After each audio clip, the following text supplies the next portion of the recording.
హైదరాబాద్లోని ఉప్పల్ స్టేడియం వేదికగా జరిగిన హై వోల్టేజ్ పోరులో సన్ రైజర్స్ హైదరాబాద్ అదరగొట్టింది. 5 సార్లు ఛాంపియన్ చెన్నై సూపర్ కింగ్స్ ను 10 పరుగుల తేడాతో మట్టి కర్పించింది. తన కోటలో జెండా పాతేసింది. 195 పరుగుల భారీ లక్ష్య ఛేదనలో చెన్నై బ్యాటర్లు పోరాడినప్పటికీ హైదరాబాద్ బౌలర్ల దాటికి తట్టుకోలేక తలవంచక తప్పలేదు.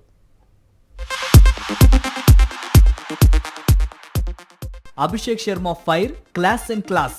టాస్ ఓడి బ్యాటింగ్ దిగిన హైదరాబాద్ కు ఓపెనర్ అభిషేక్ శర్మ పూనకాలు తెప్పించే ఆరంభాన్ని అందించాడు.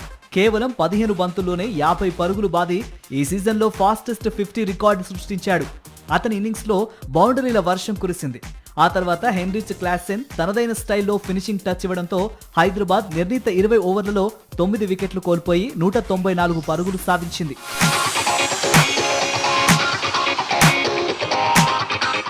భారీ లక్ష్యంతో బరిలోకి దిగిన చెన్నైకి ఆరంభంలోనే షాకులు తగిలాయి.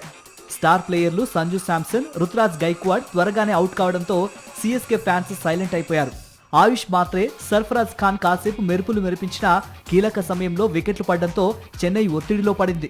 113 పరుగులకే 5 వికెట్లు కోల్పోయి పీకల్లోతు కష్టాల్లో మునిగింది. దీంతో మాథ్యూ షాట్ జట్టును ఆదుకునే ప్రయత్నం చేసిన ఇషాన్ మలింగా వేసిన బంతికి అనికేత్ వర్మకు క్యాచ్ ఇచ్చి వెనుదిరిగాడు. శివం దూబే పరుగులు చేయడానికి తెగ కష్టపడ్డాడు. కానీ షాకిబ్ హుస్సేన్ బౌలింగ్ లో క్లీన్ బౌల్డ్ అయ్యాడు. చివర్లో జెమీ ఓవర్టన్, అన్షుర్ కాంబోజ్ పోరాడినా హైదరాబాద్ విజయాన్ని అడ్డుకోలేకపోయారు. హైదరాబాద్ బౌలర్లో ఇషాన్ మలింగా తన స్పెల్ తో 3 వికెట్లు తీసి మ్యాచ్ ను మలుపు తిప్పాడు. నితీష్ కుమార్ రెడ్డి 2 వికెట్లతో చెన్నై నడ్డి విరిచాడు. సాకిబ్ హుస్సేన్, శివాంగ్ కుమార్, ప్రఫుల్ హింగే తలో వికెట్ తీసి ఎస్ఆర్హెచ్ విజయంలో కీలక పాత్ర పోషించారు.